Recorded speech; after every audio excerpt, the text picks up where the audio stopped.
사도신경 오늘 마지막 하겠습니다. 우리 사도신경 말씀을 한번 다 같이 말씀을 읽어볼게요. 다 같이 말씀 시작. 나는 전능하신 아버지 하나님 천지의 창조주를 믿습니다. 나는 그의 유일하신 아들 우리 주 예수 그리스도를 믿습니다. 그는 성령으로 잉태되어 동정녀 마리아에게서 나시고 본디오 빌라도에게 고난을 받아 십자가에 못 박혀 죽으시고 장사된 지 사흘 만에 죽은 자 가운데서 다시 살아나셨으며 하늘에 오르시어 전능하신 아버지 하나님 우편에 앉아 계시다가 거기로부터 살아있는 자와 죽은 자를 심판하러 오십니다. 나는 성령을 믿으며 거룩한 공교회와 성도의 교제와 죄를 용서받는 것과 몸의 부활과 영생을 믿습니다. 아멘. 사도신경, 사도들이 신앙 고백을 한 내용이다. 그래서 무엇이 들어있는가? 어때서 이렇게 이 사도신경을 하는 교회들은 이단이 아니고 사도신경을 고백하지 않는 그런 데는 이단인가? 이제 그런 부분들에서 좀 말씀을 드렸는데 사도신경은 사도신조다. 사도신조다. 이렇게 말로 표현할 수 있습니다. 그래서 우리는 신조란 말을 잘 안 쓰지만 신앙적인 그런 고백, 이것이 이제 사도신경인데요. 크게 우리가 세 가지로 봤었어요. 이건 오늘 짧게 하고 넘어갑니다. 성부 하나님을 믿습니다. 그랬었죠. 그 다음에 성자 하나님에 대한 설명과 오늘 이제 주제의 말씀, 성령에 대한 말씀, 크게 세 가지로 부류가 나누게 되었는데, 그 중에 이제 우리가 처음에 나는 전능하신 아버지 하나님 천지의 창조주를 믿습니다. 이제 그 부분에서 자기의 신앙 고백이 하나님을 믿는다. 근데 그 하나님을 어떤 하나님을 믿느냐? 그의 유일하신 아들 우리 주 예수 그리스도를 믿는다라는 고백을 했습니다. 근데 그 예수님은 어떤 분인가? 그래서 그걸 2주에 연속 거쳐서 말씀을 드렸는데 그 예수님은 어떤 분이었어요? 성령으로 잉태되어 동정녀에게 마리아에게서 나신 분이시다. 근데 이게 왜 중요한가? 라고 했을 때 그 중요한 포인트는 뭐냐면 모든 종교들은 우리 사람이 종교를 찾아가는 거지만 기독교는 성령 하나님이 우리를 찾아오셨다. 이제 굉장히 이게 충격적입니다. 이거는 여러분들이 가까이 계시는 스님들하고 얘기해도 굉장히 충격적인 얘기를 하는 거예요. 그러니까 그럴 수 없습니다. 사람이 지극히 정성을 해야지만 신을 만날 수 있는데 이 기독교는 뭔지 모르는데 이 하나님이 얼마나 사랑이 큰지 하나님이 문 밖에서 문을 두드리게 되었다. 그러니까 하나님이 오셨다는 거예요. 하나님이 우리를 찾아왔다. 이것만으로도 너무나 놀라운 은혜라는 걸 여러분 믿으시기를 바랍니다. 어느 누구도 그렇게 하나님 그 신이 사람을 찾아오는 경우가 없었다는 거죠. 그래서 성령으로 잉태되어서 동정녀 마리아에게 나셨다는 것이 신앙 고백이 되더라는 거예요. 그리고 또 하나는 이제 그 다음에 또 뭐라고 얘기하냐면 중요한 포인트는 본디오 빌라도에게 고난을 받아 십자가에 못 박혀 죽으셨다. 그럼 영광을 받아야 될 그분이 오셔서는 도리어 왕이신 그분이 본디오 빌라도라고 하는 세상의 왕, 세상의 주권자를 가진 아무것도 보잘것없는 사람한테 오히려 고난을 받아가지고 십자가에 못 박혀 죽으셨다. 이런 신앙 고백을 하게 되었고요. 그럼에도 불구하고 세 번째로는 장사된 지 사흘 만에 죽은 자 가운데서 다시 살아나셨다. 그래서 중요한 건 사흘 만에 죽은 자 가운데서 지난주에 그런 말씀을 했습니다. 사흘 만이라는 것이 사흘 딱이 아니라 금요일날 밤부터 주일날 새벽까지. 그래서 뭐 거의 꽉 찬 3일이 아닌 그 3일 정도 안에 있는 그 가운데에 죽은 자 가운데서 다시 살아나는 사건. 이 사건, 이 죽은 자 가운데서 다시 살아난 사건, 이 부활의 사건이 초대교회에 아주 중요한 문제가 됐다는 걸 지금 새벽기도 통해서 여러분 듣고 있죠. 사도행전에 대한 말씀들을 보면 이제 묵상 규절인데 사도행전 묵상을 해보니까 계속 얘기하는 게 뭐냐면 너는 지금 왜 무슨 도를 전하느냐라고 했을 때에 가장 강력하게 얘기한 게 뭐냐면 부활의 도를 전한다. 이게 문제가 됐어요. 부활에 대한 문제를 전한 것. 이것이 그래서 기독교 신앙의 핵심은 십자가와 부활이다. 이렇게 우리가 말씀을 드렸고 실제로 이제 부활의 문제는 개신교, 기독교에 있어서의 가장 중요한 핵심 교리가 되었다. 이렇게 말씀을 드렸습니다. 그래서 장사된 지 사흘 만에 죽은 자 가운데서 살아나셨다. 이것은 우리가 신앙 고백을 하는 거지만 굉장히 무서운 얘기다. 그렇죠? 그래서 제가 한번 그때 우리 누님의 예를 들었습니다. 그리고 이 병원에 가면 죽으신 분들을 이렇게 집어넣는, 고인들을 집어넣는, 그렇게 쓱 열고 이런 데가 있어요. 이렇게 쭉 냉장고 같이 이렇게 보관하는 대로. 근데 갑자기 살아서 그분이 나왔다는 거죠. 죽었다가 다시 살아났다. 이런 사건이 있었다라고 지금 했던 말씀을 좀 하고 있습니다. 그래서 지금 막 지나가는 이유는 이미 2주 동안 걸쳐서 한 말이에요. 자, 그리고 나서 그분은 어떤 분이냐? 십자가 사건이 있고 부활 사건이 있고 그다음에 승천 사건이 있습니다. 하늘에 오르시어 전능하신 아버지 하나님 우편에 앉아 계시다가, 그래서 우편이라고 하는 것은 사역을 마치고 올라가셨는데 결국은 우편에 앉았다는 얘기는 하나님과 예수님이 동격이신 분이셨다. 그리고 결국 그 자리로 올라가셨다라고 말씀을 하고 있습니다. 그러니까 하나님 나라로 올라가고 하나님 보좌 우편에 앉아 계셨다라고 하는 것은 뭘 의미하고 있느냐? 우리에게는 뭘 의미를 주고 있느냐 하면, 우리는 이 세상에서 이 땅에 있는 주님을 바라보는 것이 아니라 하늘에 계신 하나님만을 바라봐라. 그래서 고린도서 3장에 있는 말씀 1절부터 3절의 말씀을 그때 보았어요. 한번 읽어볼까요? 시작. 그러므로 너희가 그리스도와 함께 다시 살리심을 받았으면 위의 것을 찾으라. 거기는 그리스도께서 하나님 우편에 앉아 계시니라. 방법론에 그다음에 2절에 나오죠. 위의 것을, 땅의 것을 생각하지 말라는 거예요. 왜 그러냐면 3절 시작. 이는 너희가 죽었고 너희 생명이 그리스도와 함께 하나님 안에 감추어져 있기 때문이다. 그러니까 여러분, 이제 중요한 신앙적인 방법을 알려주고 있는데 사도 바울은 그것이 뭐냐면, 예수 그리스도가 십자가 앞에 달려 돌아가시고 부활하신 후에 승천하셨는데, 그래서 모든 이 세상의 삶의 핵심 부분은 예수 그리스도인데, 그 예수님에 대해서 어떻게 믿어야 되느냐라고 했을 때 위의 것을 찾는 게 중요하고, 너희의 문제는 위의 것부터 해결을 해야 된다. 그래서 위의 것부터 해결하는 방법이 뭐냐 그랬더니 위의 것을 생각하라는 거예요. 한번 저를 따라하겠습니다. 위의 것을 생각하라. 이제 곧 마지막에 성령에 대한 말씀이 나와요. 성령께서 우리에게 믿음을 주셨는데 몸의 부활과 영생을 믿습니다 라고 했을 때, 영생, 위의 것인데, 영생이라는 단어 하나만을 가지고도 우리가 이 세상을 완전히 다르게 살아갈 수 있다. 이제 그걸 얘기하고 있는데, 여기서 위의 것도 생각하는 게 굉장히 중요해요. 여러분들, 그래서 어떤 생각을 하고 살아가느냐가 아주 중요한 핵심 포인트입니다. 그러니까 내가 무슨 생각을 하고 살아가느냐, 내가 영의 생각을 하고 살아가느냐, 육의 생각을 하고 살아가느냐. 놀란 거는 로마서 8장에 바울이 이 로마인들에게 편지를 쓸 때에 중요하게 여기는 하나가 말씀이 뭐냐면, 우리가 이제 공고한 사람인데 우리가 사망의 몸에서 나를 누가 이끌어낼 수 있을까라고 하는 고백을 하면서 생명의 성령의 법이 죄와 사망의 법에서 우리를 해방시켰다라고 하는 엄청난 선언을 딱 하고 난 다음에 로마서 8장 1절과 2절이 그 말씀이에요.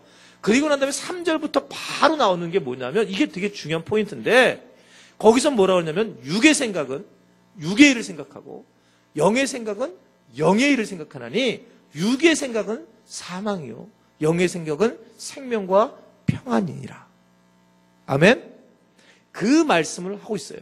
그래서 여러분들이 어떤 생각을 하느냐는 우리의 인생에 결정적 영향을 주는 거예요. 내가 무슨 생각하고 살아가느냐. 그러니까 걱정하는 자체가 문제가 아니라, 근심하는 자체가 문제가 아니라, 걱정, 근심을 하게 되면 우리 안에 따라오는 것은 두려움과 불안과 그리고 초조함이 올 뿐이라는 거예요. 근데 그것을 해결할 수 있는 방법이 하나도 없다. 그래서 영의 생각을 해라. 그리고 육의 생각이 있는 사람은 하나님과 원수가 되나니 하나님도 어찌할 바를 할 수가 없느니라. 이렇게 말씀을 하고 있어요. 그러니까 생각이라고 하는 자체가 얼마나 중요한가라고 하는 것을 말씀을 하고 있는 겁니다. 여러분, 땅만 바라보면 힘들어요. 그래서 하늘을 바라보라는 거예요. 하나님 우편에 우리를 도우시는 예수님이 그곳에 계시다는 것을 여러분 믿으시기를 바랍니다. 그래서 요한계시록 세미나에 했던 이필창 교수님이 그런 말씀했잖아요. 보좌 우편에 계셨다니까 하나님 계시고 예수님이 우편에 계셨다. 그런 의미가 아니라 그랬죠? 뭐라 그랬어요? 감사해요. 하여튼 이런 거 잊어버리셔야 돼요. 그러니까 이런 거 자꾸 잊어버리고 처음 듣는 것처럼 이런 말씀 들어야지 목사 할 맛 납니다. 동등의 우편이라고 하는 것은 동등됨을 취한다는 거죠. 동등됨. 그래서 우리가 이 예수님에 대해서 하나님과 동등한 위치에 계시더라. 이런 뜻의 의미가 있는 것이지. 뭐 보좌가 3개 있는데 좌측에는 성령님, 우측에는 뭐 이런 차원이 아니다. 이렇게 말씀을 우리가 들었죠. 그래서 결국 우리가 예수님을 바라보는 삶, 그러니까 무슨 생각을 하고 가느냐, 내가 예수 그리스도만을 생각을 해야 된다. 예수님만을 생각하고 복음만을 생각할 때 우리가 복음의 삶을 살 수가 있는 것이지, 우리의 생각 자체가 조그만 육신의 생각만 돌아서도 우리는요 그렇게 흘러갈 수밖에 없는 존재인 것을 아셔야 됩니다. 그래서 여러분, 하늘의 것을 바라보시기를 바랍니다. 하늘의 것만을 생각하고 주님 한 분으로 충분하다라고 하는 생각을 가지고 우리가 살아가야 되고, 그래서 우리가 복잡하게 주님이 주시지 않았고 진리를 주셨다, 그렇게 말씀드렸어요. 주일날 그런 말씀도 있잖아요. 그래서 서화담에 나오는 책자를 봤더니 스님 고승이 그런 얘기를 했다고 얘기했지 않았습니까? 그러니까 길을 가다가 부처를 믿던 사람들이 막 길을 가다가 부처를 만나면 어떻다고요? 그 부처를 피하라. 왜 피하라 했다고요? 진리를 만나기 위해서는 부처를 추구하는 사람이 부처를 피하라는 거라 그랬어요. 달마대사를 만나면 달마대사를 피하라는 거예요. 그러니까 그 얘기는 뭐냐면, 진리가 달마대사에게 있지 않고 진리를 또 다른 진리가 있다는 것을 다른 타 종교들도 인정한다는 거예요. 근데 기독교만은 예수 그리스도가 진리이기 때문에 복잡하게 안 하셨다는 거예요. 주님은 우리에게 예수님 한 분이면 충분하고, 예수님이 우리 삶의 진리이기 때문에 그 예수님만을 통해서 우리가 하나님의 영광을 드러내며 이 땅에 우리가 승리할 수 있는 삶을 산다는 것을 여러분 기억하시기를 바랍니다. 자, 이 말씀이 거기에 하나님과 동등되더라 라고 하는 것을 말씀하고 있다는 거죠. 그 다음에 승천하시고 난 다음에 이제 재림을 하시죠. 한번 읽어보겠습니다. 시작. 거기로부터 살아있는 자와 죽은 자를 심판하러 오십니다. 다 사도신경에 들어가 있어요. 그러니까 거기가 어디냐면 하늘로부터 이 땅에 재림을 하고 오실 것이다. 그런데 산자와 죽은 자를 심판하러 오신다. 그래서 지난주를 여기까지 봤어요. 그러니까 심판하러 오신다라는 얘기였습니다. 심판하러 오신다. 여러분, 우리 심판 받을까요? 안 받을까요? 심판 받아요? 안 받아요? 받죠. 우리 심판 받습니다. 심판을 우리에게 받는다는 얘기를 성경에서 해서 안 해서요. 성경에서 하고 있어요. 심판을 받는다. 그런데 심판은 여러분, 심판을 받는다는 게 뭘 의미해요?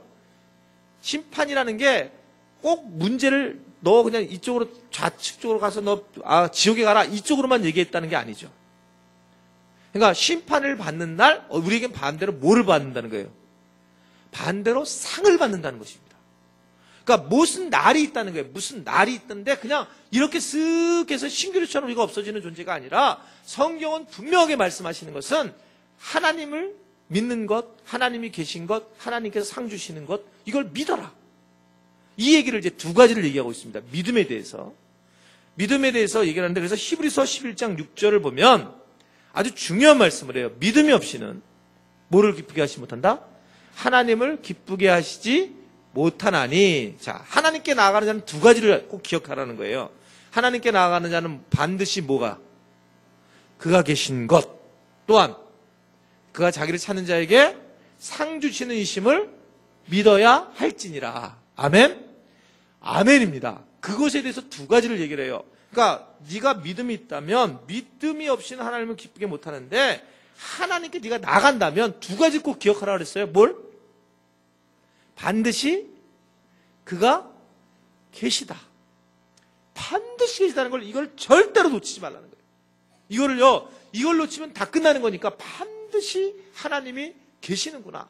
이것에 대해서 우리는 계속 우리 자아가 갈등하게 만들지만, 하나님의 나라를 바라보고 위의 것을 생각하면서 우리는 계시다고 하는 자체가, 그건 진리는 그냥 진리일 뿐이라는 거예요. 내가 진리가 아니라고 해서 진리가 없어지는 게 아니라 그냥 진리예요. 여러분, 내가 이걸 없다, 진리는 없다 해서 진리가 없어지는 게 결코 아니라는 거죠. 결코 아니라는 거예요. 진리는 진리일 뿐입니다. 진리는 내가 아니라고 내가 눈을 막아도 진리 자체가 진리이기에 어쩔 수 없이 이 진리는 바로 하나님 예수님께서 계신 것이다. 이걸 분명히 알아야 된다라고 말씀을 하고 있는 겁니다. 그런데 여러분들이 하나님 계신 것을 믿어야 한다면 우리는 어떻게 그러면 살아가야 되는가? 이게 중요하죠. 여러분, 우리가 아니, 하나님 살아계신 거 믿어요. 나 정말 믿어요. 그 정도가 돼서는 안 된다는 거예요. 진짜 하나님이 살아계시면 어떻게 살아가야 될까? 진짜. 여러분, 하나님이 살아계신다라면 예배를 늦을 수 있습니까? 이게 아주 그냥 쭉 지나가는 얘기가 아주 가벼운 얘기를 할게요. 하나님이 살아계신다고 늦는데 하나님께 예배를 드리는데 늦을 수 있습니까? 사실은. 그러니까 우리는 그렇게 늦게 오시면 또 마음에 찔리겠지. 뭐 그거 하려고 하는 게 아니에요. 그 얘기를 하려고 하는 거 아니고 정말 하나님이 살아계시다고 느끼는 사람들은 그것에 대한 대가를 지불하는 거죠. 당연히 대가를 지불하게 되어 있습니다. 하나님이 정말 살아계시다면. 여러 목사님들이 예화를 많이 쓰는 거 그거잖아요. 이명박 대통령이 온다. 그러면 당신이 늦을 수 있냐는 거예요. 뭐 일반적인 늦을 수 있냐는 거예요. 뭐 이게 그럴 수 없다는 거죠. 근데 정말 하나님이 계신 것과 이것에 대해서는 우리가 어떻게 반응할 것인가 그걸 통해서 알 수 있다는 거예요. 여러분, 하나님이 계시다라고 하는 것을 정말 믿는 것은, 정말 복음이 살아계시다고 믿는 것은 언제냐? 아무도 없을 때. 정말 아무도 없을 때 본인만이 압니다. 아무도 없을 때 당신은 누군가. 그것이 나만 알아요. 내가 여기에서 어떻게 하나님이 살아계시는 것을 하나님을 믿는 것에 대해서 어떻게 반응할까? 교회 안에서도 아니고 말씀을 들을 때도 아니고 찬양할 때도 아니라 정말 아무도 없을 때 당신은 누구입니까? 그게 우리의 믿음이고 그때 정말 주님이 살아계시다면 우리가 어떻게 살아가느냐는 거예요. 제가 그런 말씀 많이 드렸잖아요. 저는 사실은 뭐 수요기도회나 수요기도도 금요기도도 마찬가지고 그리고 뭐 새벽기도도 마찬가지고 제가 교인들 앞에서 기도하는 걸 되게 힘들어요. 그래서 가장 제가 행복할 때는 혼자 제 방에 들어가가지고 있는 건데 이번에 이제 우리 목회자들이 저희 화요일날 저희 교회 방문해가지고 물어보는 거예요. 여러 가지 얘기하다가 어떻게 목사님은 영적인 관리를 하고 있습니까? 근데 제가 별로 하는 게 별로 없더라고요. 영적 관리를. 잘 먹고 잘 놉니다. 그러다 진짜 가만히 생각해보니까 제가 제 방에서 혼자서 이렇게 하나님 앞에 찬양 듣고 찬양하고 어떨 때는 혼자 막 딴 데 보면 좀 미친놈이라고 그럴 수 있죠. 춤추고 혼자 막 근데 그때 가장 나는 제일 행복하다는 거예요. 하나님과 가장 친밀함을 누릴 수 있는 거죠. 그러니까 벌써 제가 이 교인들과 같이 기도회를 시작하게 되면 어떤 마음이냐면 저는 교인들의 의식을 조금 하기 시작을 한다는 거예요. 그러면 이미 하나님과의 관계는 틀어지기 시작하는 걸 제 개인적으로 너무 많이 경험을 하거든요. 그래서 여러분 정말 하나님을 믿는 분들은 아무도 없을 때 당신이 누구냐는 거예요. 하나님 앞에 정말 어떤 사람이냐. 여러분 정말 찬양을 할 때 아무도 없을 때 그런 말씀 드렸잖아요. 두 손을 들고 찬양을 쫙 하는 거예요. 오늘 막 우리 집사님이 두 손 들고 찬양합니다. 두 손을 드세요. 그러면 저는 막 들기 싫어요. 그 이유는 뭐 집사님이 그래서 그런 게 아니라 나는 제가 혼자 있을 때 듣는 걸 좋아해요. 저 하나님과의 관계 속에서. 근데 벌써 누가 들으라면 벌써 저는 알잖아요. 제가 하나님 역기능적인 사람이라. 하여튼 이게 막 반항심이 우리 딸을 보면 내가 너무 잘하겠어요. 반항심이 있으니까 들으라 그러면 들기 싫은 거예요. 근데 이게 하나님이 정말 계시다고 믿는다면 여러분 정말 그 사람은 다를 수밖에 없어요. 하나님이 정말 살아계시고 내 삶을 다 보고 있다면 여러분 우리 삶 자체가 그렇게 살아갈 수가 없는 존재란 말이죠. 하나님이 살아계시다고 믿는데 어떻게 사람을 미워할 수 있겠고 하나님이 살아계시다고 정말 믿는데 어떻게 우리가 세상 사람들을 사기칠 수가 있겠습니까? 그럴 수 없다는 거죠. 그러니까 믿음을 하나님께 나아가는 자는 반드시 그가 계신 것과 이걸 믿으시기를 바랍니다. 이걸 정말 믿어야 되고 어느 누가 아니라 내가 이걸 믿어야 될 때에 진짜 하나님의 은혜를 우리가 누릴 수 있다는 거예요. 그래서 이게 내가 하나님 정말 계시는 거 믿으면 이게 하나님이 계시다고 믿는다면 우리는 얼마든지 우리의 인생에 대해서 대가를 지불할 수가 있게 돼 있다는 겁니다. 그러니까 그냥 믿는 게 아니라는 거예요. 지금 또 하나는 믿음을 위해서 두 가지를 믿어야 한다고 그랬는데 또 하나는 하나님께서 상을 주시고 샘을 하실 분이라는 걸 믿으라는 겁니다. 여러분 저도 이제 이거를 맨 처음에는 이게 참 처음에 만나는 분이 그러니까 이렇게 영적 리더가 멘토들이 누군지가 참 중요한데 제가 공부를 했던 분들은 저한테 어떻게 해줬냐면 이렇게 얘기했어요. 그래서 제가 뭐 대학 다닐 때 굉장히 은혜를 많이 받았는데, 그래서 대학교 2학년 때 목회자 되려고 이제 마음을 정했는데, 그랬는데 내가 대학교 2학년 때 목회자가 된다고 정했잖아요. 그렇게 난 생각하고 왔거든요. 근데 이 얘기는 그냥 여담입니다. 오늘 백전도사님이 저한테 전화번호를 알려주는 거예요. 사역자 학교를 하는데 저한테 누군가 전해서 장동학 씨 혹시 있냐고. 그러더니 뭐 자기가 2, 3주라고. 그래서 자기가 나랑 같이 지냈다는 거예요. 그래서 내가 잊어버렸다가 좀 아까 이제 한 2시간 전에 제가 그 전화번호 받고 전화를 했어요. 여보세요. 제가 장동학인데요. 그랬더니 야, 동학아 나 모르냐? 그러는 거예요. 동학아라고 부르는 사람 별로 없잖아요. 그리고 얘가 분명히 얘는 교회를 안 다니는구나. 이제 제가 교회를 다니면 나한테 그렇게 부를 수 없을 텐데. 그래서 어떤 반가워서 그래요. 근데 내가 반말 존댓말 이렇게 저도 저는 그 친구는 이미 저를 알고 있고 저는 모르겠는 거예요. 그랬더니 백전사님한테도 물어봤더라고요. 동대문에 사는 사람이 아니었냐. 내가 동대문 출신이잖아요. 동대문에서 학자가 태어난다. 그래서 동학. 그게 그 동학이거든요. 그래서 그랬는데 이 얘기를 하는데 뭐라 그러냐면 이런 거예요. 무슨 학원에 다니지 않았냐고 나한테 물어본 거죠. 내가 학원에 다녔더니 나랑 같이 학원 다녔다는 거예요. 학원 친구였대요. 아니 학원 친구가 거의 몇십 년 만에 20, 30년 만에 전화 와가지고 그런데 어젯밤에 자는데 내 이름이 탁 떠오르더라는 거예요. 그래서 어떻게 날 찾았냐 그랬더니 되게 유명해졌더라고요. 박사가 돼가지고 지금 연구소에 있더라고. 근데 야, 너 참 성공했구나 하면서 얘기를 했더니 하는 얘기가 이 얘기를 하고 싶어서 한 거예요. 어떻게 찾았냐 그랬더니 어제 저녁에 자는데 이름이 떠올르고 이름이 어떻게 떠올랐는데 그랬더니 네가 동학혁명의 그거 동학 아니냐. 그래서 자기가 머릿속에 착 인상이 확 남아있는데 이제 요 포인트예요. 너는 그런데 네가 목사가 된다고 그랬다는 거야 계속. 그래가지고 자기가 이름을 칠 때 뭐라면 장동학 목사라고 쳤다고 들어왔다는 거예요. 그랬더니 하늘꾼 연두교가 떠가지고 전화를 했다는 거예요. 저는 처음 들은 얘기예요. 저는 한 번도 제가 목사 된다고 생각한 적 없는데 내가 재수 친구잖아요. 재수를 하면서 제가 목사가 된다고 그 친구가 기억하고 그걸 이렇게 찾아온 거라는 말이죠. 그거 보면서 그럼 나는 그때 생각을 내가 안 했다고 생각하는데 근데 그때부터 이미 나한테 그런 아주 굉장한 그 믿음이 있었구나. 저는 정말 그런 생각 없었거든요. 제가 기억나면 정말 믿음이 없는 것처럼 보였는데 그때도 너는 목사가 될 줄 알았다는 거예요. 너는 자기가 잘 모르는데 계속 그렇게 너는 이렇게 아주 신실한 모습이 있었다는 거예요. 저는 항상 저는 양아치 같았다고 생각했거든요. 그러니까 그런 모습인데 그때 제가 그럴 시기에 배우는 게 참 중요하다 그랬잖아요. 근데 뭐라고 했냐면 제가 성경 공부를 막 다니고 은혜를 받고 막 그런 시기에 제가 대학교 2학년 때 최고로 열심히 신앙생활 했는데 근데 그때 저한테 가르쳐 준 분이 그거 뭐라고 이렇게 가르쳐 주는 거예요. 아니 하나님께서 상 주시는 것 때문에 우리가 신앙생활을 해야 되면 되겠냐.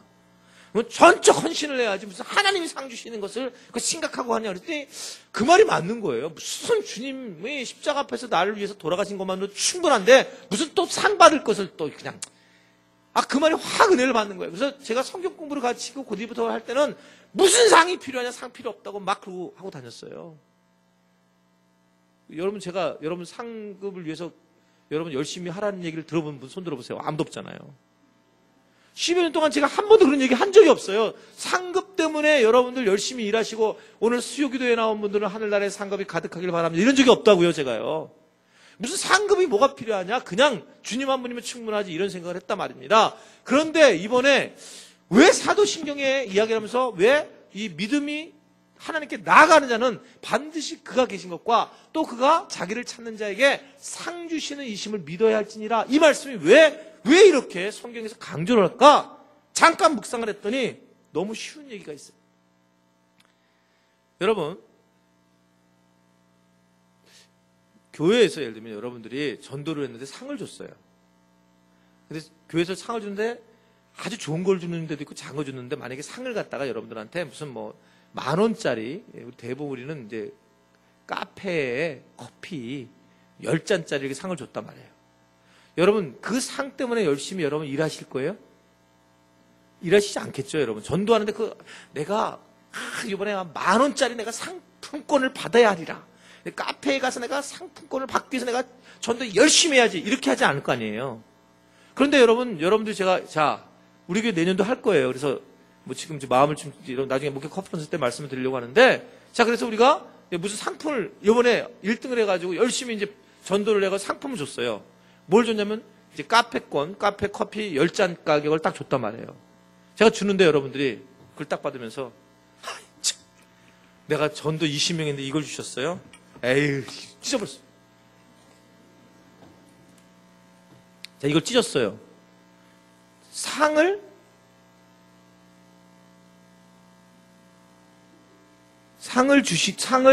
준 거잖아요. 그렇죠? 근데 이 상을 찢어버렸어요. 그러면 이건 뭘 의미를 하고 있는 것입니까? 이것은 내가 그까짓 거 안 받아도 나는 얼마든지 내가 우리 집이 얼마나 부자인데 그까짓 거 줘가지고 내가 상주 이런 거 안 받아도 돼요. 이러면 여러분 제가 그래요. 굉장히 부자시죠? 이거 받지 마세요. 감사하네. 이럴까요? 아니면 제 기분이 좀 안 좋을까요? 제 기분의 문제가 아니라 이분이 어떤 마음이냐면 얼마나 교만한 마음이 있느냐는 거예요. 이건 정해놓은 룰이란 말입니다. 정해놓은 룰이 내년에 우리 교회에서 전체 만약에 전도왕을 뽑으면 마티스를 안 주지만 마티스를 다 삼을 수 있는 피자 한 판을 드립니다. 이랬는데 탈 수 있는 경품에 탈 수 있는 근데 피자를 한 판 드립니다. 피자 아유 그거 안 해요. 이랬을 때에 여러분 이거는 뭐라면 자기가 교만함으로 들어갈 수 있다는 거예요. 그래서 가만히 생각해 보니까 하나님이 상 주신다고 하는데 내가 안 받는다. 관심을 주지 않겠다. 이 얘기는 굉장한 교만함이 있을 수 있다는 겁니다. 그러고 보니까 상을 받아야 되겠다. 그래서 여러분 제가 10여 년 동안 한 번도 말씀 못 드렸는데 꼭 주님 앞에 가서 상급 왕창 받으시기를 바랍니다. 그거는 굉장히 중요한 원리인 것 같아요. 그래서 이 상품을 그것이 뭐가 됐든 그 중요한 게 아니라 그것이 하나님의 복이고 그러기 때문에 아주 중요한 부분이다라는 것입니다. 하늘에서 주신 상을 타야 된다는 거죠. 그게 하나님의 사랑이다. 이렇게 볼 수가 있다. 이렇게 볼 수가 있습니다. 그래서 그것이 하나님의 사람의 모습이라는 걸 알 수가 있습니다. 자, 그리고 난 다음에 갑자기 성령 또 못 들어갈 것 같아가지고 그 다음에 이제 성령의 단락이 나오죠. 성령의 단락. 자, 성령에 대해서는 처음에 뭐라고 그래요? 나는 성령을 믿으며예요. 여기서 시작이에요. 성령을 믿는다. 그러니까 성령을 믿는다라고 하니까 뭘 믿느냐, 그러니까 또 어떤 얘기냐라고 하는 거 볼 때 믿는다라고 하는 것은 성령께 내 심장을 드린다라고 하는 의미가 있어요. 내가 성령을 믿는다 그러면 내 심장이 성령님과 함께 간다. 우리가 여러분 이렇게 우리가 그 알파 성령 수양회 할 때도 좀 다르게 되는 이유가 뭐냐면 다른 데랑 좀 다를 때는 성령님이 이렇게 집중이 되면 성령님은 인격체이기 때문에 그 성령님이 같이 막 활발하게 움직이시는 걸 보이는 거예요. 그러니까 성령 수양이라는 걸 따로 이름 정해놓으면 성령님이 굉장히 아주 강하게 역사를 해요. 항상요. 놀랍습니다. 그때는요, 이게 그냥 제가 시작 별로 안 해도 이미 성령께서 일어나셨기 때문에 제가 몇 마디 하면 갑자기 한 번도 길게 간 적이 없어요. 제가 이렇게 토크를 더 하지는 못해요. 왜냐하면 이미 교인들이 딱 들어가면 꿈틀꿈틀거려요. 왜냐하면 성령님에 대한 그 마음을, 이 심장을 드렸기 때문에. 그러니까 성령님과 함께 한다는 것은 내 심장을 드리는 건데 성령을 믿사오며 라고 말씀을 하고 있단 말입니다. 그럼 뭘 믿어야 되느냐? 성령을 믿는 게 뭘 믿어야 되느냐? 라고 했을 때 성령께서 어떻게 하시는 걸 믿느냐? 자, 그 다음이 나옵니다. 뭐를요? 거룩한 공교회를 믿어야 한다는 거예요. 성령을 통해서 뭘 믿느냐? 거룩한 공교회, 거룩한 공교회. 이 공교회라고 하는 것은 일반적인 교회를 얘기해요. 일반적인 교회라고 하는 것은 이게 실질적으로 카톨릭을 얘기를 하는 건데, 그래서 여러분, 옛날 보면은 뭐라고 나오냐면, 뭐라고 나오죠? 옛날에 그런 거 보면 다른 걸로 나오죠? 그러니까 이 거룩한 공회로 나오죠? 공회. 그러니까 시나고그인데, 이 교회, 여기서는 뭐를 얘기하냐면 일반적 교회. 여러분들 이제 문학 작품 같은 걸 보잖아요. 그러면 카톨릭 교회 그랬을 때는 이 단어가 지금의 카톨릭이 아니라 보편적 교회를 카톨릭이라고 그래요. 그러니까 대문자로 쓰든지 소문자로 쓰느냐가 굉장히 큰 차이가 있어요. 그러니까 대문자로 썼을 때는 일반 카톨릭을 얘기하고 보통 카톨릭은 일반 교회를 의미를 해요. 이 문학에서 여러분들 읽으실 때는. 그러니까 그런 거와 마찬가지로 이제 교회라고 하는 것들도 사실은 일반적인 교회를 내가 믿는다는 겁니다. 이필장 교수님이 그런 말씀을 했어요. 교회라고 하는 것은 특별한 게 아니다. 그래서 뭘 반대를 했냐면 교회가 특별한 사람들, 장애인 교회라든지 아니면 부유층이 있는 교회들이든지 그렇게 모여 있는 것은 교회가 아니다. 그러니까 교회라고 하는 것은 모든 다양한 사람, 모든 청년부터 시작해서 노년부까지 그냥 어린아이서부터 쭉 다 있는 것이 교회지, 교회라는 게 딱 잘라져 있는 것이 아니다라고 그렇게 얘기를 했단 말입니다. 그러니까 사실은 보편적인 것이 아주 중요한 건데 거룩한 공교회도 바로 보편적인 교회에 대한 말씀입니다. 여러분 이제 많은 것들 중에 이제 신학을 공부하는 것 중에 많은 것 중에 특별히 신앙생활하는 것 때 가장 그 많은 것 중에 가장 중요한 단어 하나가 뭐냐면 교회예요. 그러니까 교회를 이해하면 상당히 많은 걸 이해합니다. 교회라는 부분에. 그러니까 교회를 통해서 하나님은 우리에게 복을 주시기를 원하기 때문에 이 교회에 대한 아픔을 겪어보면 교회가 얼마나 자기 삶에 중요한 스펙트럼 역할을 하는지를 알 수 있어요. 교회가 굉장히 중요합니다. 저도 오히려 신학을 공부할 때 신학생 때는 교회의 중요성을 몰랐어요. 근데 역으로 목회를 하면서 말씀을 드린 적이 있어요. 그래서 제가 아마 성장반 그 교회론 할 때 이 얘기를 꼭 해요. 어떤 집사님이 저를 찾아와가지고 우리 교회 다닌 지 1년, 2년 만에 저한테 얘기를 했어요. 이 교회 와서는 수원성교 옆에 있고 이 교회가 있는데 왜 내가 이 교회에 와야 되는지 1분 안에 얘기해 보십시오. 그분이 아주 당돌하게 얘기를 했어요. 그럼 자기는 이 교회를 나오겠습니다. 그때 제가 교회가 뭔지를 처음으로 제가 어떤 그 목회 현장에서 역으로 정리를 하게 되는 계기가 됐습니다. 그러니까 교회라는 게 정말 뭘까라고 했을 때, 그러니까 교회가 아주 놀라운 하나님이 만드신 조직인데, 그래서 교회의 머리도 예수 그리스도라고 얘기를 하고 있고, 교회가 사도들과 선지자들의 터라고, 그 터 위에 교회가 세워졌다고 얘기를 하고, 이 교회가 결국 모든 삶의 핵심이라고 하는 부분들을 말씀을 하고 있는 거죠. 여러분, 우리가 굉장히 오해하는 부분이 뭐냐면, 우리는 혈연 자체가 정말 우리 가족으로, 이거에 대해서 우리가 한 번도 아니라고 생각한 적이 없잖아요. 근데 정말 놀랍잖아요. 혈연만 돼도 그냥 우리가 정말 하나가 되잖아요. 제가 저희 누님을 이제 잃고, 이렇게 완전히 회복은 안 돼 있지만, 지금 딱 돌이켜보면 어떤 마음이 든 줄 알아요, 지금요? 누님들이 그냥 이렇게 돌아가시니까 혈연이잖아요. 그냥 돌아가신 거구나. 제일 중요한 게 누굴까라고 할 때, 그건 그냥 한 교회를 섬기는 지체들이구나. 그냥 같은 있는 지체들이에요. 지체들이 제일 중요하구나. 여러분들은 아멘이 안 나오지만 나는 그래요. 그런 중요하구나라는 생각이 너무 가는 거예요. 너무. 그렇구나. 다시 한번 이게 우리가 말로만 들었던, 근데 왜 예수님이 서운하게 얘기를 하시잖아요. 어머니하고 형제들이 와가지고 유다 이렇게 형제들이 와가지고 얘기를 하니까 하나님의 뜻대로 행하는 자가 내 형제고 자매다, 이런 얘기를 하는데, 제가 지금 막다른 골목에 와서 정말 내 혈연들을 잃어보면서 느낀 것은 뭐냐면, 무슨 말씀인지 이제야 이해가 조금 돼요. 무슨 말씀인지. 그러니까 있어야, 그냥 우리는 막연한 건데, 여러분 혈연이 잘못됐다 이런 얘기하는 게 아니고 문제 멀리하는 얘기도 아니에요. 그런 얘기 아닙니다. 그런데 실질적으로 가만히 보면 하나님의 가족은 여러분 혈연이 아닙니다. 하나님의 가족은 교회예요. 그래서 여러분 교회 안에 있는 분이 내 가족인 거지.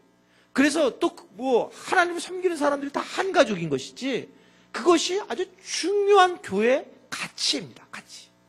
그러니까 이러한 눈을 가지고 있지 않으면 여러분 내가 힘든 거예요. 예를 들면 교회 생활도 바쁘고, 그리고 내가 가족들 찾아가기도 바쁘고. 근데 잘 생각해 보세요. 여러분 혈연을 찾아다니다가, 저는 제일 마음이 힘든 부분이 어느 부분이냐, 말은 못하지만 중직자들 중에서 혹시라도 주일날 막 그냥 너무나 막 가야 돼. 뭐 아주 바로 형제들은 가야 되겠지만 막 사촌에 팔촌에 결혼식을 다닌다. 그러면 여러분 저는 교회 다니지 말아야 되고 생각해요. 거기까지 내가 그 혈연을 갖다가 그 사람 교회를 안 다니는 사람들인데 거기까지 혈연을 갖다 이게 거기까지 연결해가지고 내가 그 어떤 그 우리가 남인가 이러고 살아가는 사람들. 그러면 여러분 얼마나 힘든 줄 아세요? 신앙생활하는 것도 진짜 힘들어요. 교회를 다니는 것도 얼마나 어려웠습니까? 왜냐면 지치니까.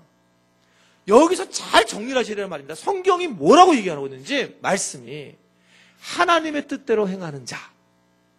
이 자들이 여러분 하나님의 가족이라고 하는 것을 믿으시기를 바랍니다. 그 가족을 위해서 예수님이 피를 흘리셨고 그리고 머릿돌이 되셨다. 이렇게 말씀하고 있는 거예요. 이렇게 얘기해도 여러분들이 잘 안 바뀔 거라고 내가 알아요. 근데 참 놀라운 거는 우리가 그냥 무작정인데 없어져 보니까 지금 제가 얘기하는 거예요. 간증을. 없어 보니까 정말 성경에서 말씀하시는 게 뭔지를 자꾸 알게 되는 거예요. 내가 머릿속에 아는 거하고 전혀 달라요. 전혀 다르구나. 이게 참 놀랍구나. 정말 가족이 여러분들이 만약에 피의 혈연들이 다 없어졌다 그러면 이게 아마 굉장한 이 교회의 이 가족 이 관이 굉장한 힘을 발휘할 겁니다. 근데 여러분들이 바깥에 계속 8촌, 16촌, 32촌 찾으니까 그러니까 바빠 미치겠는 거죠. 바빠 미치는 거예요. 거룩한 교회를 믿어야 됩니다. 하나님의 교회를 만드는데 예수님의 교회를 믿어야 합니다. 이 하나님의 교회 때문에 그냥 혹시 참여하신 분들 그냥 나가세요. 하나님의 교회. 이것이 그래서 중요한 부분입니다. 자, 그 다음에 또 하나는 성령을 통해서 뭘 믿느냐면 거룩한 공교회와 그 다음 뭐라 그래요? 성도의 교제를 믿으라는 거예요. 여러분, 성도의 교제, 예수님도 계속 마지막 십자가에 못 박히시기 전에 그때부터도 이제 예수님이 막 중보기도를 하는데 제자들이 졸아요. 그런데도 불구하고 제자들에게 뭐라고 그러냐면 마지막 십자가 전에서도 얘들아 우리가 함께 가자 하면서 그 제자들을 깨워서 같이 나가는 모습들을 보여주고 있더라 말입니다. 여러분, 이 성도의 교제를 성령님을 통해서 우리가 믿어야 한다는 거예요. 그러니까 우리 인간으로 여러분 교제하기가 정말 어렵잖아요. 여러분, 우리가 인간의 힘으로는 교제하기 정말 어렵습니다. 왜냐하면 수준이 차이가 엄청나요. 제가 교회를 처음 세우고 나서 이제 방향을 청년 목회를 하고 싶었어요. 정말 청년들이 나는 좋아서. 난 지금 청년들이 참 좋아가지고 청년 목회를 하려고 머리 브릿지도 하고 염색도 하고 막 그러면서 청년들을 이제 해야 되겠다.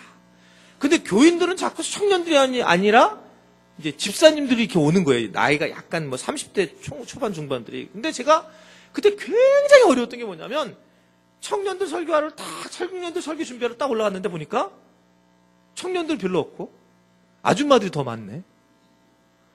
그리고 청년 설교가 방향이 이런 포커스 맞춰서 가려고 하다가 보니까 그러니까 이쪽으로 갔다가 정말 막 정신이 없는 거예요. 제가 설교를 하는데도 막 이랬다가 저랬다가 이 조절이 안 되는 거예요. 이게요. 참 그게 굉장히 어려움을 느끼는 겁니다. 그래서 여러분 이게 대상이 비슷해야지만 서로 친구를 하는 거지 대상이 다르면 어려운 거예요. 여러분 이 교회처럼 어려운 데가 없어요. 교회처럼. 제가 지난주에 제가 새생명 축제를 갔다 왔다 그랬잖아요. 새생명 축제를 갔다 왔으면 근데 새생명 축제를 갔다 오면서 저한테 포인트를 설교를 왜 제가 당황했냐면 강의는 부부치료를 강의를 원했어요. 부부치료 강의를 가지고 새생명 축제가 가는 거예요. 새생명 축제에 누가 와 있냐면 다 새생명이 와 있고 그리고 거기서 교회에서는 부부치료를 해달라는 거예요. 나를 어떻게 나 죽으라는 거야? 가서 그래서 내가 너무 당황스러운 거예요. 그러니까 이런 경험이 있었기 때문에 그래서 내가 방향을 어떻게 할까? 새생명한테 준 거죠. 새생명한테 초점을 둬서 갔지만 결국 갖게 됐는데 그런 혼돈감이 있다는 거죠.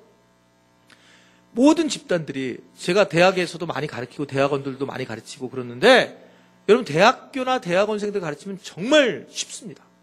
왜 쉽냐면 방향이 정확한 거예요. 수준도 비슷해요. 거기가 전체적인 수준이 떨어져도 올라가든 그 수준에 맞추면 되는 거예요. 근데 교회는 정말 다양한 사람입니다. 나이도 다르고 지역도 다르고 그리고 뭐 예전에는 뭐 제가 영어를 잘 안 쓰잖아요. 안 쓰는 이유가 초기에 왔더니 네 영어과라고 영어 쓰냐? 난 못 알아듣겠다. 한 분이 그래가지고 그다음부터 영어 내가 쫙 하나도 안 써요 지금. 왜냐면 이건 뭐 수원에서 영어 쓰면 큰일 나는 거구나. 수원. 뭐 이게 막 진짜 그래서 그때부터 제가 하면 안 되는구나. 그때부터 영어 실력이 엄청 줄어들었잖아요. 그러니까 이게 아주 그냥 이게 너무나 다른 거예요. 어떤 분은 중학교도 못 나오시면 뭐 계실 수 있죠 당연하게. 근데 박사까지 있는 거예요 교회. 지금도 우리 교회가 마찬가지죠. 그 다양성이 있는 분들이 근데 뭐라 그러냐면 그것이 친구로 교제가 되냐 안 된다는 거예요. 뭐로 가능하느냐? 성령으로 가능하다는 것입니다. 성령께서 교제하는 거 너무나 달라요. 정말 달라서 저 사람하고 나가고 친구로 도대체 안 되는 거예요. 그러면 누가 해주냐면 성령이 하나요. 몸도 하나요. 교회도 하나이기 때문에 그렇기 때문에 성령을 통해서 우리가 믿어야 한다. 이 말씀을 하고 있는 것이고 이 교제는 굉장히 중요한 문제다. 성도의 교제는 굉장히 중요한 문제라고 하는 걸 볼 수가 있습니다. 그러니까 여러분 성찬식을 이번 주에 하잖아요. 성찬식을 하는 데에 성찬식의 핵심 부분 하나도 뭐냐면 하나됨이에요. 그러니까 우리가 떡과 포도주를 나눠줄 때에 떡과 포도주를 통해서 내가 한 형제 한 피, 예수 그리스도의 보혈, 예수 그리스도의 살을 함께 먹고 우리가 하나가 된다. 이 의미가 아주 강한 겁니다. 그래서 세례 받으신 분들만 성찬식에 참여하세요. 이런 얘기가 그 얘기예요. 하나됨입니다. 하나됨. 마귀는 여기를 영적 전쟁으로 어디에 있냐면 교제를 끊어버립니다. 교제를. 여러분 상처를 주면 제일 먼저 나오는 게 뭐냐면 내가 다른 사람하고 이제 내가 안 할 거야.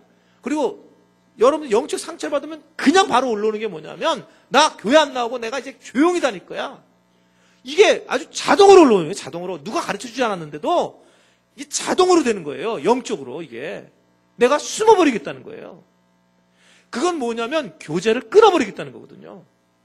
그리고 우리 교회가 계속 제일 강력하게 제가 셀을 하라고 하는 이유는 셀이 힘들고 어렵지라도 여러분 거기서 교제라고 하는 부분을 넘어서지 않으면 교제하지 않으면은요 그것은 교회를 우리가 이루어지는 게 아니에요. 여러분 나오는 게 예배당을 나오는 거지 교회가 나오는 게 아니에요. 교회라고 하는 것 이것은 바로 셀과 같은 것이 이렇게 묶어지는 게 교회예요. 근데 마귀는 이 부분을 계속 공격하고 끌어들이게 만든단 말입니다. 근데 이걸 성령을 통해서 여러분들이 성령께서 이 일을 하실 거라고 하는 것을 믿으시라는 거예요.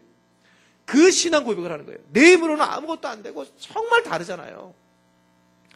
다르잖아요. 그러니까 너무 달라요. 이건 정말 신기하잖아요. 그렇잖아요. 너무 다르잖아요. 정말 달라서 다행이고 저는 하여튼간 우리 교인들이 저와 같은 성격 가진 분들 별로 없어서 좋아요. 근데 다 달라요. 다른데 또 다름으로써 어려움이 있지만 그러나 또 같음으로써 좋은 점도 있지만 여하튼 이런 부분들이 굉장히 이 교제가 엄청 중요한 것을 말씀을 하고 있습니다. 자, 그 다음에 또 뭐를 믿는다 그래요? 죄를 사하여 주시는 것을 믿는다는 거예요. 죄를 용서하는 것, 용서받는 것, 죄를 용서받는 것. 여러분 가장 중요한 부분이 뭘까요? 우리가 복음을 만난다라고 할 때 제가 왜 이 얘기를 강하게 안 하냐면 우리가 죄인이라는 얘기를 제가 잘 안 하잖아요. 죄인이라고 하는 얘기를 안 하는 이유는 너무 어렸을 때부터 이 얘기를 많이 들었기 때문에 제가 안 하는 거예요. 근데 내가 죄인이라는 것을 아는 것부터 시작할 때부터 복음이 되기 시작을 해요.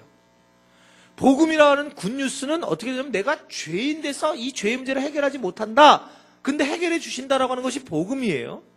그러니까 사실 죄인이라고 하는 것 이것을 아는 것이 제일 중요한 문제입니다. 그러니까 여러분들이 지금 살아가면서 제일 힘들 때가 언제냐면 정말 내가 죄인이구나. 정말 내가 죄인이네 라는 것을 깨달을 때에 그때 죄가 있는 곳에 은혜가 있다는 걸 여러분 아시기를 바라요. 그 내가 정말 비참합니다. 어떨 때 보면 내가 죄인이라는 이 자체가 계속 실패하고 넘어지는 이런 모습을 볼 때도 정말 힘이 들지만 그러나 그 자체가 결국 내가 복음이 필요한 사람이고 주님이 필요한 사람이라고 하는 고백이란 말이죠. 그래서 죄를 사하여 주시는 것 이것을 내가 지금 분명히 믿는다라는 것을 알게 된다는 거죠. 여러분 저는 그렇게 생각합니다. 제가 언제 죄인이라는 걸 느낄까? 제 스스로도 보면 오늘 우리가 낮에 공부를 했던 거하고 마찬가지인데 모든 문제를 자꾸 다른 사람으로 탓을 돌리려고 할 때 참 그런 거 보면 죄인이라고 느끼는 거예요. 참 자기가 준비가 안 됐고 자기가 문제가 있는데도 자꾸 다른 사람 탓으로 돌리게 할 때에 참 죄인이구나 이럴 때가 느낄 때가 있고, 또 틈만 나면, 여러분 안 그러세요? 제가 목회자인데 저는 프로페셔널 하잖아요. 뭐가 믿음이 프로페셔널하는 게 아니라 어떠든 저는 교회에서 녹을 먹고 교회에서 하고 있는데 제가 제 스스로가 어떻게 느끼냐면 가는 날 나도 하루 주일날 쉬었으면 좋겠다. 제 마음이 그냥 딱 그러는 거예요. 그냥 아무 실수 있겠습니까? 제가 재밌는 유명한 얘기잖아요. 네가 담임 목사인데 실수 없는 이유는 담임 목사이기 때문에 그렇다. 이게 40살이 넘었기 때문에 그렇다. 이런 얘기 있잖아요. 그런 것처럼. 근데 어느 날 제가 나도 쉬고 싶다. 이 마음이 드는데 교인들은 오죽하냐. 그러니까 여러분 찬스만 나면 분명히 도망갈 준비를 하는 사람들이 하고 있다는 거예요. 그래서 정말 제가 걱정되는 건 뭐냐면 믿음 생활하는 사람들 중에 저분이 믿음이 안 되는데 오바해서 열심히 하는 사람들. 정말 심히 걱정이 돼요. 왜냐면 그분은 극단으로 돌아가 버려요. 극단으로. 여러분 이런 얘기하면 누군지 알까요? 새벽 기도를 자기 자아를 가지고 열심히 다해서 나온 사람들. 은혜로 주님이 성령에 이끌려서 나오지 않고 자기 자아에서 이끌려 나온 사람은 여러분 어느 날 자기가 탁 하나님을 떠날 때가 되면 떠나버리는 때 정말 저 사람이 믿음이 있느냐 그렇게 생각할 만큼 아주 심각한 상황으로 가는 거예요. 심각한 상황으로. 그러니까 이게 주님이 나를 이끌어 주시고 성령님께서 나를 인도하셔서 내가 기도를 해야 되고 찬양해야 되고 말씀을 경험을 해야지, 성령님이 여러분 인도하시지 않으면 아무런 의미가 없다는 거예요. 방법이 없어. 자기 자아가 열심히. 그래서 제가 힘을 빼라는 얘기를 이렇게 얘기할 때 힘 빼라는 얘기는 뭐냐면 성령님이 인도하시는데 왜 끌려가라는 거예요. 내가 해서 아무리 안 된단 말입니다. 설교할 때도 여러분 동일하지 않습니까? 제 힘으로 무슨 뭐를 하겠어요. 그리고 또 맞았는데 제 아내가 그러더라고. 아직 밥 먹는데 내가 말을 한마디도 못하고 힘들어가지고 그랬더니 설교할 때는 다를걸. 근데 내가 내가 못해. 근데 제가 설교하니까 또 소리 버럭버럭 지르잖아요. 이게 제 힘으로 되냐는 거예요. 정말 전 제 힘으로 될 수 없다. 이게 성령이 인도하시지 않으면 안 되는데 성령께서 하셔야 된다는 거예요. 그래서 여러분들 무엇보다도 성령님의 인도하심을 가지고 우리가 나가야 되고, 그래서 우리가 하나님 앞에 있어야 될 것도, 하나님 앞에 있어야 되는 것도 성령께서 하셔야 된다는 것을 믿으시기를 바랍니다. 그래서 내가 죄인이라는 걸 알게 될 때 예수님이 필요하고, 그래서 내가 그 예수님을 만져하는 것, 이것을 믿게 하는 것, 이것이 바로 성령님이 하시는 일이다. 자, 네 번째, 또 뭐라고 얘기합니까? 성령이 하는 거가 뭐를 믿는다고요? 몸의 부활을 믿습니다. 몸의 부활, 몸에 대한 부활이 몸 자체가 영적인 몸으로 회복하게 되더라는 거예요. 실질적으로 여러분, 우리의 영혼이 성령님을 만나서 우리 영혼이 바뀌었습니다. 그리고 난 다음에 우리가 성령을 통해서 구원받고 나중에는 몸의 회복이 일어나게 되더라 라고 하는 것을 말씀을 하고 있어요. 여러분 몸은 영혼을 집어넣는 그릇입니다. 한번 저를 따르겠습니다. 몸은 영혼을 집어넣는 그릇이다. 여러분 그래서 그릇을 잘 깨끗하게 하고 건강하게 해야 되는 거예요. 그래서 몸을 건강하게 하는 것은 상당히 영적인 문제입니다. 왜냐하면 영혼을 집어넣는 거기 때문에 몸이 아프면 영혼이 흐트러지게 되어 있어요. 그러니까 몸이라는 것은 굉장히 중요한데, 그런데 몸의 부활을 하기 전에 우리의 몸은 나중에 어디로 들어갔냐면 첫 번째 우리의 이 몸은 변화되기 전에 몸은 이제 무덤에 들어가서 썩게 되죠. 그렇죠? 그러니까 우리 몸이 썩을 수밖에 없는 그런 존재들일 수가 있습니다. 그런데 그렇다면 이게 우리가 이 육신을 갖다가 열심히 최선을 다하는, 우리가 근데 항상 반대라니까요. 하나님 보시기에 얼마나 힘드냐면, 자, 너희들 육신 관리를 잘해야 돼. 네, 잘할게요. 어떻게? 하여튼간 몸매가 들어가는데 나오는데 들어오는데 다 정리를 좀 잘해라. 예, 알겠어요. 그래갖고 열심히 가슴도 나오게 하고 옆구리 속 들어가게 하고 하여튼 쫙 S라인 만들고 막, 그래서 영혼을 집어넣는 그릇을 만들고 막 쥐하고 이 아름다운 몸매를 사용해야 되는데, 이걸 하다 보니까 이 영혼은 어디로 갔고 몸에 관심이 많아가지고 뭐 요번에 무슨 청년 수영장 같은 거 거기 보니까 막 그냥 온몸을 다 보여주더라고, 어떤 여자는. 하여튼 드레스를 입었는데 뭐 다 보여주더라고, 다. 근데 왜 싹 벗지? 아니 진짜 보여주려고 마음을 먹었더라고요. 뭐 완전히 싹 보여주더라고요, 싹. 그럼 그냥 벗고 나오지, 왜 그러시지? 근데 아니 그걸 보여주려고 하는 이유가 뭘까요? 왜 보여주려고 할까, 그거를? 몸을. 지 남편한테만 보여주면 되지. 아니 근본적인 이상하잖아요. 여러분, 몸을 보여주는 이유가 뭘까요? 그럼 자기 몸을 탐하라는 거예요? 뭐라는 거예요? 몸에 대한 기준이 중요한데 영혼을 집어넣는 것이 몸이기 때문에 몸을 건강하게 해야 돼요. 근데 어느 날 이 사람들이 오히려 몸만을 위해서 살아가더라는 거예요. 영혼을 갖다가 위한 몸이 돼야 되는데 몸만을 위한 영혼이 된다는 거예요. 그러니까 이게 하나님이 답답하실 거예요. 야, 너 영혼을 위해서 내가 몸을 건강하게 해줄게 했더니 그냥 매일 몸 건강하는 사슴피 먹으러 다니고 매일 영적인 걸 좀 먹으란 말이야. 영적인 것을 위해서 하라는 거 했더니 매일 그쪽으로 가는 거예요. 몸만을 위한 거. 모든 게 몸만을 위한 거예요. 그래서 무조건 다 몸짱 만들고 막 영혼짱 좀 없으냐, 영혼짱. 매일 그렇게 살아간단 말이야. 몸에만 관심하는 거예요, 몸에. 몸을 학대해도 안 되지만, 그러니까 주님이 뭐냐면 네가 몸의 부활을 믿으라는 거예요. 몸의 부활은 완벽한 몸, 영혼을 우리가 담을 몸의 부활이 이루어질 것이다. 이렇게 말씀하고 있는 거예요. 여러분, 하나님께서 답답하신 이유는 여러 가지입니다. 여러분들이 하나님 물질이 필요해요. 왜? 물질을 통해서 주님의 일을 하려고 하는데 물질을 벌어버리니까 계속 하나님이 살아계신 걸 어떻게 하냐면 물질을 주시니까 알겠습니다. 근데 물질이 삶의 중심이 되어버린단 말입니다. 이게 몸도 동일하단 말입니다. 그것에 대해서 말씀을 하고 있는 거예요. 그래서 여러분, 이 영혼이 이 몸 안에 있기 때문에 몸이 영혼의 어떤 그 집이라고 하는 것을 잘 기억해서 몸을 운동을 잘하는 것도 굉장히 중요한 일인데 지나치게 자꾸 하지 마세요. 나 여기 자꾸 처진 거 갖고 너무 얘기하지 마시고. 아니 주님이 하신 건데 계속 여기를 얘기하면 내가 어떻게 나불어? 보톡스 맞아요?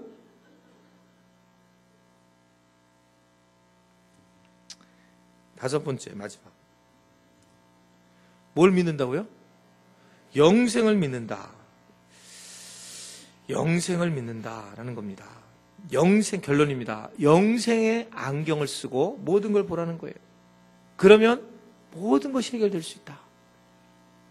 인생 여러분 왔다 가는 거잖아요. 제가 무슨 자포자기고 염세적으로 말씀을 드리는 게 아니고 예전에는 그랬어요. 근데 복음 이후에 저는 이 부분 해결이 완전히 됐는데 저희 누님이 돌아가셨는데 참 가만히 생각하면 살아계실 때 작은 일에 막 혈기도 부리고 막 이런 거예요. 지금 돌아가시니까 가만히 제가 며칠 전에도 제가 이렇게 누님한테 이렇게 얘기를 했어요. 누나, 천국에 가니까 성질 내는 거 없지? 성질 낼 일이 없는 거예요. 여기서 목회가 안 되고 힘들어하고 그랬는데 돌아가시니까 아무것도 아닌 거예요. 여러분, 아무것도 아닌 거예요. 여기는 저쩌고 했는데 막상 이 삶이 마무리 지을 때는 정말 아무것도 아니라는 거예요. 영생의 눈을 가지는 거예요. 성령이 영생을 믿게 하는데 영생의 눈을 갖고 살아라는 거예요. 우리가 여기서 끝마칠 얘기가 아니라 하나님 나라에 간다는 걸 여러분 기억하셔야 됩니다. 그러면 우리가 하나님 나라의 삶을 살아가는데 영원히 살 사람이 어떻게 살아가야 될 것이냐? 이것은요, 이 땅에 사는 사람하고는 전혀 다른 삶이죠. 이 땅에 살려면 우리는 어떻게든 악착같이 138세까지 살아야죠. 진짜 그래야 되죠. 그러나 영원의 삶을 사는 사람은, 영생의 눈을 가진 사람은 삶이 다르다 말입니다. 영생의 눈을 가진 사람은 주님이 일하실 걸 알고 영생의 눈을 사람은 삶 자체가 다르다는 겁니다. 우리가 영적인 삶을 사는 사람은 죽는 것이 허무한 것을 벗어날 수가 있어요. 죽음을 벗어날 수 있습니다. 사망의 권세를 벗어날 수 있는 이유가 영생의 눈을 가지고 있기 때문에 그래요. 나는 죽는다. 근데 죽지 않는다. 이 말을 누가 알아듣겠어요, 여러분? 나는 죽는다. 그러나 죽지 않는다. 여러분, 이 말 알아듣죠? 못 알아듣어요, 이 말을? 나는 죽는다. 그런데 죽지 않는다는 거예요. 여러분, 이게 어느 종교가 알아들 수 있는 얘기입니까? 신앙적인 부분, 상상할 수 없는 부분인데 그렇게 말씀을 하고 있는 겁니다. 그렇기 때문에 영생의 눈을 가져야 된다. 이제 말씀 마치겠습니다. 어떤 분이 이런 얘기를 했어요. 우리가 천국에서 하나님께 보여드릴 수 있는 것은 우리가 이 세상에 포기한 것이다. 이 세상에서 네가 포기한 게 뭐니? 그거를 우리는 보여줄 것이 그것밖에 없다. 이 말을 했습니다. 참 와닿는 부분이라 말입니다. 너는 영원한 생명을 살기 위해서 무엇을 포기했느냐? 라고 했을 때 정말 주님 앞에 우리가 내놓을 것이 무엇이냐는 거예요. 영원한 생명을 위해서 내가 살면서 이것을 내놓고 싶습니다. 라는 것이 어떤 것이 있는가라고 하는 것을 오늘 우리에게 말씀을 하고 있는 것입니다. 아무쪼록 여러분들이 이 사도신경 오늘 4번째 마무리 짓지만 앞으로 이 사도신경을 하면서 이 한 구절 구절의 뜻을 잘 이해하면서 믿음 안에서 여러분 쓸 수 있는 그런 여러분들이 되시기를 주님의 이름으로 축원해 드립니다. 기도하시겠습니다. 우리 잠깐 기도하기 원합니다. 한 3분 정도 오늘 여러분 말씀을 생각하시면서 내가 정말 주님 한 분으로 충분하며 성령의 은혜 가운데 살기를 원합니다. 성령께서 내 삶을 지배해 주시고 내가 가지고 있는 잘못된 생각들을 내려놓게 해주시고 성령의 믿음을 가지고 서게 해주십시오. 그렇게 우리가 나가는 기도를 하도록 하겠습니다. 다 같이 우리 이 시간 기도하면 나가겠습니다. 기도하시겠습니다.